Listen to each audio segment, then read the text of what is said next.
China isn't rushing to the moon to repeat history. That's the story most people tell themselves.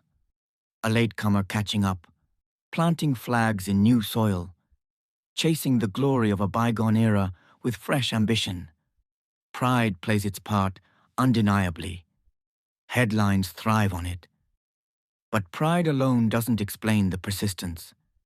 If this were only about spectacle, the program could have paused after the first triumphs. Instead, it deepened. Missions ventured where no one had gone. They retrieved secrets buried for billions of years. They deployed tools designed not for fleeting landings, but for sustained, relentless presence. What China is building on the moon isn't a monument to arrival. It's a foundation for permanence. For decades, the moon felt like a closed chapter. Humans touched it. Samples were gathered. The narrative was sealed, celebrated, then shelved. Yet that narrative rested on astonishingly little ground. Across every human landing of the Apollo age, explorers traversed barely a few dozen kilometers in total, all of it confined to the near side, clustered near the equator, on broad, forgiving plains selected for safety above all else. Those sites weren't chosen for their scientific promise. They were chosen because failure there might still allow survival. From that narrow, cautious window, nearly all our lunar knowledge flowed. Vast domains remained untouched. The far side, eternally hidden from Earth. The polar extremes where light and darkness obey different laws. Ancient impact scars that tore open the moon's deepest layers. When we claimed to know the moon, we truly knew only the fragments that were simplest to reach. We studied convenience, not truth. Discussions of China's lunar efforts often carry a note of dismissal. They arrived later after the defining moment had passed. The great powers of the last century reached the surface first. But that framing overlooks a fundamental shift. Those earlier missions weren't engineered for longevity. They were engineered for victory in a single defining instant. Touchdown, prove dominance, return intact. The objective was proof, not persistence. Remaining is infinitely harder than departing. China constructed its path with that harder truth in mind from the beginning. Rather than accelerate toward human footprints, the program unfolded in measured, unforgiving stages. Orbiters first, to chart the entire sphere with unprecedented detail. Landers next, to master controlled descent on unforgiving ground. Rovers to endure, to roam, to function across long lunar nights. Sample returns to deliver pristine material into earthly laboratories, not mere images into archives. Only then, infrastructure trials.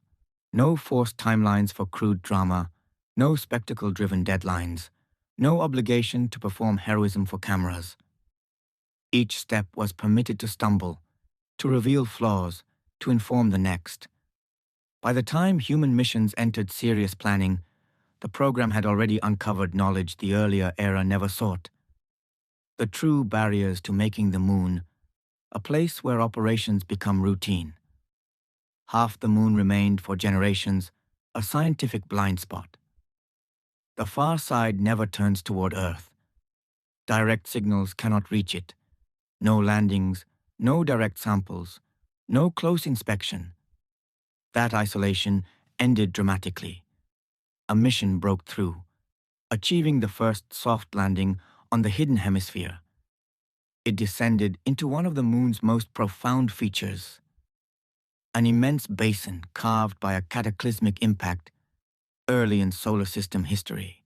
That crater's scale is almost incomprehensible, vast enough to have excavated material from the mantle itself. Then came a follow-up that went further. Not content with surface study, it collected and returned nearly 2 kilograms of far-side regolith, the first such material ever to reach Earth. Recent analyses of those samples, published across the past year, have upended long-held assumptions. The far side isn't merely visually distinct, Its geological evolution diverged in ways models failed to predict. Volcanic features appear younger than anticipated. Oxidation processes, including the first confirmed impact-generated hematite and magmate, hint at chemical interactions once thought impossible in the lunar vacuum. Thermal history suggests the Moon retained internal heat far longer than standard theories allowed. A body we believed cooled rapidly and uniformly instead preserved activity deep into its past. That prolonged vitality implies reservoirs of energy, volatiles, and structural complexity still concealed beneath the surface. Exactly the elements that decide whether extended human activity can ever become sustainable. Lunar science, at a certain threshold, ceases to be purely intellectual. Survival depends on resources. China's missions didn't merely expose new geology. They illuminated two findings that reframed every calculation about off-world habitation. First, water, not as surface ice alone, but as molecular water bound within mineral structures across broad regions, and concentrated ice in polar shadows. Water is never singular. It splits into breathable oxygen and rocket fuel. It shields against radiation. It transforms dependency into self-reliance. Second, helium-3, an isotope implanted by solar wind over eons, abundant where Earth has almost none. Current reactors cannot yet harness it, but viable fusion would make it a clean, dense energy source of staggering potential. China isn't extracting either resource at scale today. They aren't even attempting industrial mining. What they are doing is far more consequential in this moment, precisely locating deposits, assessing concentration and accessibility, determining extraction feasibility without constant Earth resupply. Bases aren't built on hope. They're built where survival can shift from emergency to ordinary. Resources rewrite lunar geography. Flat, uniform terrain gives way to strategic terrain. Certain locations become indispensable. Almost every major lunar initiative now converges on one region, the South Pole. This alignment isn't imitation, it's inevitability. Near the pole, sunlight grazes the horizon rather than cycling fully. Elevated rims capture near-continuous illumination, reliable solar power. Mere kilometers away, crater floors lie in eternal darkness, among the coldest voids in the solar system, preserving water ice accumulated over billions of years. Power and life-sustaining volatiles in immediate proximity. Physics narrows the options ruthlessly. Without atmosphere or magnetic field, advantages are rare and concentrated. These sites aren't mere landing zones. They are gateways. Control their characteristics, and you shape the terms of every future operation. Until recently, China's lunar campaign could still be classified as advanced exploration. Surveying, sampling, cataloging potential. That classification ends this year. The upcoming mission targets the South Pole explicitly to resolve the single most critical uncertainty. What resources can actually be used? It will deploy orbiters for global volatile mapping, landers for subsurface probing, rovers for surface characterization, and a hopping probe to access permanently shadowed craters. Radar penetration, drilling, spectral analysis. These aren't passive observations. They are active prospecting. The data won't merely refine theories. They will define engineering constraints for habitation. The mission that follows will cross an even sharper threshold. Scheduled for the end of the decade, it will demonstrate in situ resource utilization at real scale. Processing regolith into oxygen, metals, and construction material. 3D printing structural elements directly from lunar material. Deploying robotic systems capable of autonomous building tasks. These aren't proofs of concept in vacuum chambers. They are functional demonstrations on the lunar surface itself. This is the pivot point. Science yields to infrastructure. Temporary outposts give way to the first threads of settlement. Beneath the announcements and imagery, a sharper reality takes shape. China didn't return to the moon to annex territory.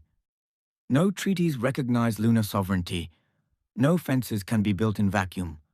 Nor did they come to initiate large-scale extraction tomorrow. Industrial mining remains a distant horizon. Their strategy is more subtle and more enduring. They are positioning to command the critical nodes of sustained presence, continuous power where sunlight is dependable, reliable communication across the far side via dedicated relays, coordinated logistics for machines and, soon, crews operating independently of Earth, secure access to energy sources that can be processed locally. This is why the program prioritizes robust systems before human spectacle, reliability before speed, iteration before celebration. All of it feeds a grander architecture, a lunar research station designed for decades-long operation, modular and expandable, power autonomous, explicitly structured to accommodate international partners who lack independent infrastructure. Not domination through exclusion, dominance through indispensability. In space, influence doesn't flow from symbols. It flows from becoming the backbone others cannot bypass. The true contest was never about who arrives first. It's about who remains when the cameras leave. As missions unfold this year and beyond, with South Pole landings, resource verification, and the first bricks of permanent infrastructure taking shape, humanity stands at the edge of a transformation few yet grasp. The moon isn't a destination anymore. It's becoming a new frontier of possibility, one where energy, water, and knowledge could redefine what's achievable not just off Earth, but for Earth. What does it mean for our species to build a second world? How will the choices made in this decade echo across centuries? Reflect on that. Share your vision in the comments. Pass this perspective to others who need to see beyond the headlines. And stay close, because the story unfolding above us is only beginning, and its implications will touch every life below.